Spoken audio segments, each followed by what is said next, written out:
I don't think it's controversial to say that Jujutsu Kaisen and Demon Slayer are two of the most popular anime right now. And with popularity comes arguments. And JJK versus Demon Slayer has been a pretty heated debate as of lately. So I wanted to give my own 2 cents on this topic, but instead of doing a boring old versus battle, I wanted to make something a bit more interesting. So instead of some random Jujutsu Kaisen character versus a random Demon Slayer character, I'm going to take someone from JJK and plop them into the Demon Slayer verse with the sole mission of killing Muzan. And when it comes to massacring a group of people, who's better than the person that killed the entire Zenin family, Maki Zenin? The rules for this are very simple. Maki will be placed into Demon Slayer at the start of the story, or right around the time Tanjiro finishes his training with Urokodaki. From there, Maki will be on a mission to kill Muzan. There isn't really a time limit, and Maki can do basically whatever she wants as long as it helps her find Muzan. The only rule here is that she cannot get any stronger. This video is inspired by Seth the Programmer's video, where he basically does the same thing, but it's Toji hunting down Meruem. So go watch that video if you haven't, because it's a pretty fun watch. For this, let's just say that Maki has a general knowledge on demons and what the Demon Slayer core is. And because of this, the obvious first step to finding Muzan would be to join the Demon Slayer core. And to do that, you need to pass the final selection, a test where you are trapped in a demon-infested forest for a week. And if you survive, you get to join. The demons in the final selection are laughably weak when you compare them to Maki. I don't want to go into Maki's full scaling right off the bat, because I want to save that for later in the video. So instead, I'll start with some relatively weak feats that Maki scale above, and as Maki has to fight stronger and stronger opponents, I'll go more in depth with her scaling. The strongest demon Maki would have to face in the final selection would be the Hand Demon, which is capable of breaking apart the ground, requiring small building levels of power. Maki, on the other hand, is stronger than Toji. Toji is stronger than Jogo, who is estimated to be equal to around 9 of Sukuna's fingers. One finger Sukuna can then one-shot a grade 2 curse that can perform a small building level feat, meaning that Maki is killing these demons more easily than Sukuna killed a grade 2 curse. Maki is also significantly faster. She can catch point-blank bullets with at least supersonic plus levels of speed. Meanwhile, Tanjiro at this point in the story would be faster than the Hand Demon, and Tanjiro is also around subsonic through dodging Kyogai's claw attacks, which are stated to be as fast as sound. And due to this, I don't think anyone is going to disagree when I say that Maki would probably wipe out every single demon in the forest before the end of the 7 days.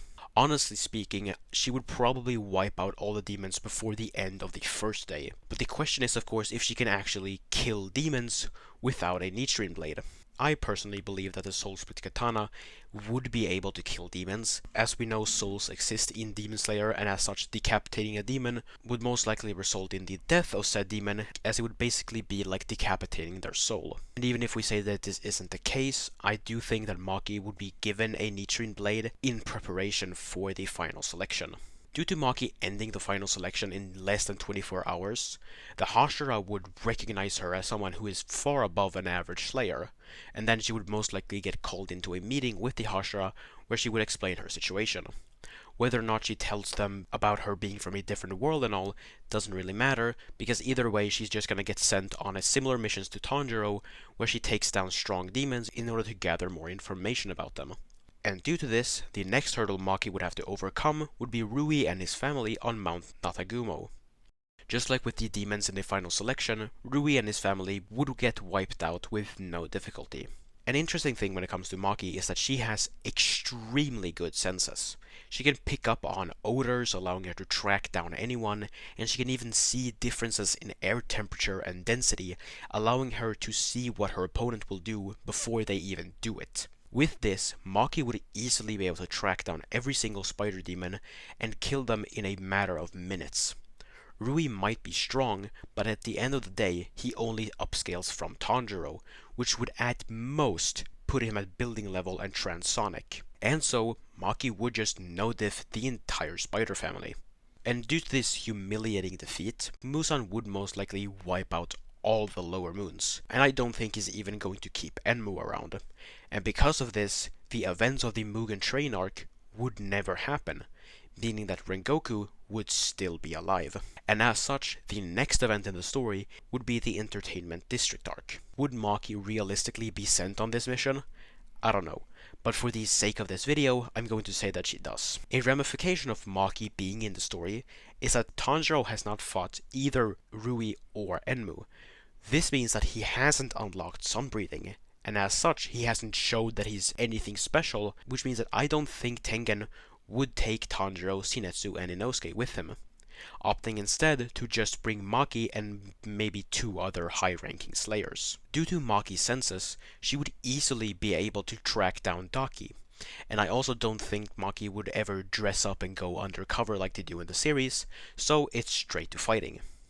Daki's scaling is a bit harder, as all we know is that she would upscale from Rui, with her only real feats being fending off Tanjiro for a bit, and fighting Shinetsu and Inosuke. Outside of that, she got blitzed and one-shot by Tengen, who is overall the weakest Hashira, and getting blitzed by Tanjiro. But this is enough to force us to talk about some higher scaling for Maki, as Supersonic Plus isn't really going to cut it anymore, seeing as Daki can block explosions with comparable speed to Maki catching a bullet. So going a bit deeper into Maki's scaling, right now in JJK, Maki is clearly above Toji in every aspect. This means that she would scale above him blitzing her during Shibuya, which comes out at Mach 13. So just like how Maki decimated Rui, she barges into the building Daki resides in and cuts her head off in an instant. An interesting possibility here is that Daki would actually die from getting her head cut off by the Soul Split Katana, because Maki would be attacking her soul directly and not just her body. But it doesn't really make a difference, considering that even if Daki does stay alive, the 2 other high-ranking slayers could most likely hold her off, while Maki and Tengen fight the real boss of this arc, which is Gyutaro. To really scale Gyutaro, we kind of have to go into the scaling of the upper moons and the Hashira. AP is definitely the easiest here, as he would just be far stronger than any previous demon, putting him above the building levels of power and potentially reaching low city block level. Gyutaro can also explode himself, which is an attack that comes out at multi-city block level, meaning that his regular AP should then cap out at around city block level, as his regular attacks would not be stronger than his, big explosion. Speed-wise is where it gets harder, because all of the impressive speed feats in the series are performed by characters that are faster than Gyutaro, like Mitsuri dodging Sohakuten's lightning, or Muichiro cutting 10,000 fish. I will mention that the lightning from Sohakuten's dragons might not be lightning speed, as it doesn't come from the clouds and doesn't show any actual properties of lightning, which is extremely important, because if it doesn't function like lightning, then it doesn't have the properties of lightning that makes it go so fast. For more info on that, you can watch my TikTok video on the subject. Either way, it doesn't really matter, because Gyutaro still downscales from Muichiro, who can move at Mach 1000 plus speeds. So Gyutaro would then downscale from that and most likely be in the mid-massively hypersonic ranges. And is Maki comparable to that? Definitely. Maki is of course faster than Hakari, as Toji is faster than Naobito, who is stated to be the second fastest sorcerer.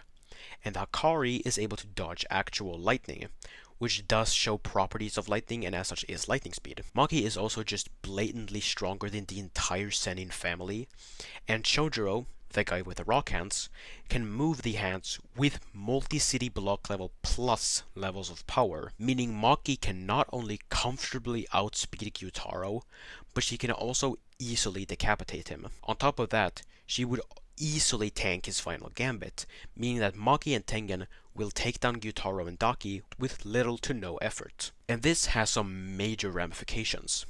Not only has Tanjiro and the others not been able to really do anything yet, but they also didn't fight Gyutaro, which means that they would never go to the Swordsmith village, as Tanjiro's sword would never break. And Tengen would not have lost his arm, meaning that he would not retire. And probably the biggest ramification is that Tanjiro would never awaken the Slayer mark, which means that Muichiro and Mitsuri would not have it during their fight with Upper Moon 5 and 4, as a requirement to awaken it is that you need to be around someone who has awakened it. which means that both of them would die during the Swordsmith village. Seeing how weak the Demon Slayer core has gotten after losing 2 Hashira, Muzan would probably initiate a plan to kill off the remaining Slayers by trapping them in the Infinity Castle. This would then lead to the final events of this story. Maki, teamed up with Tengen, Shinobu, Rengoku, Sanami, Obanai, Giyu, and Gyomei, are fighting against Kaigaku, Gyoko, Hantengu, Akaza, Doma, Kokushibo, and Muzan. The odds are not stacked in the Slayer's favor, but let's go over how this would go down. Starting off, I think Kaigaku would get beaten by really any of the Hashira, seeing as he can't even beat Shinetsu. Gyoko and Hantengu are both a problem, but I think Shinobu, Giyu, Rengoku, Sanami, and Gyomei would all be able to handle them, considering the feats that they have shown against stronger demons while being unmarked. Akaza would definitely beat Rengoku, considering that he already did that, and even with the help of Giyu, I don't think the two of them could win. At least not without the Slayer mark, which of course they wouldn't have. I think Sanami and Gyomei could definitely take down Akaza and Doma, considering both of them have showings against Kokushibo, but at the end of the day, without the Slayer mark, none of them are getting past Kokushibo or Muzan, so it's up to Maki to take down the 2 remaining demons. Kokushibo and Muzan are pretty relative, so we can talk about their scaling at the same time. For AP, we can say that both should be stronger than Gyutaro blowing himself up, as they both can do more damage to stronger characters than the explosion did to Tengen and Tanjiro. Due to this, Muzan would scale to around multi-city block level and at the highest borderline small town level. Any attempts to really get the verse higher than this, from what I've seen, relies on either the anime, which I do not scale for any series unless we're talking about movies that are stated to be canon, or it relies on calcs with massive amounts of assumptions, or just bad scaling. Speed-wise, the verse caps out at around Mach 2000 plus, as Kokushibo can blitz Doma, who should be a lightning timer if we say that Sohakuten's lightning is actually lightning speed. Otherwise, the best feat would be Muichiro cutting 10,000 flying fish, which again is Mach 1000 plus. And Maki far outscales this. Maki at this point in the story can take on Sukuna, and even survive a Black Flash. This Sukuna isn't at full power, but should still be stronger than the 15-finger Sukuna. This because Sukuna says that his cursed energy levels are around Yuta's level, but he's still clearly outmatching Yuta. And Yuta is much stronger than Maki, and then earlier Maki could go up against 10% 15-finger Sukuna. What I'm getting at here is that Maki would have some scaling to 15-finger Sukuna, and 15-finger Sukuna is able to clash with Gojo, the same Gojo that caused an earthquake that reached Saitama Prefecture, which comes out at mountain level. Even going off of weaker feats, Sukuna would only have taken some pretty minor amount of damage from the maximum meteor, an attack that comes out at city level. And like I mentioned earlier, Maki would already far outscale multi-city block level plus attacks, which just further proves that she is stronger than Muzan and Kokushibo. For speed, Maki is already comparable to Muzan, as she outscales Akari, who has a lightning timer. But it gets even worse for Muzan, considering that Toji is able to blitz Nobito, who is faster than Hakari, who can react to lightning. This blitzing feat comes out at sub-relativistic, and this is a casual Toji, which Maki far outscales. This is further backed up by Sukuna being able to completely outspeed Mahoraga, which is a high massively hypersonic plus speed feat. Maki can then also react to the space cutting slash, which can be calced at 2 times faster than light. So Maki would just obliterate Kokushibo and Muzan in a 2v1. The sad truth for Demon Slayer fans is that the verse just isn't that strong, and you just can't compare it to Jujutsu Kaisen in terms of power. Let me know what you think of this type of video format, because doing this instead of a regular verse battle is more fun for me, and it's hopefully more interesting to watch. So if you have any suggestions for videos that I should make in the future, you can leave those in my Discord server. Next video will be a Fire Force scale, so be on the lookout for that. Thank you for watching to the end of the video, and I'll see you next time.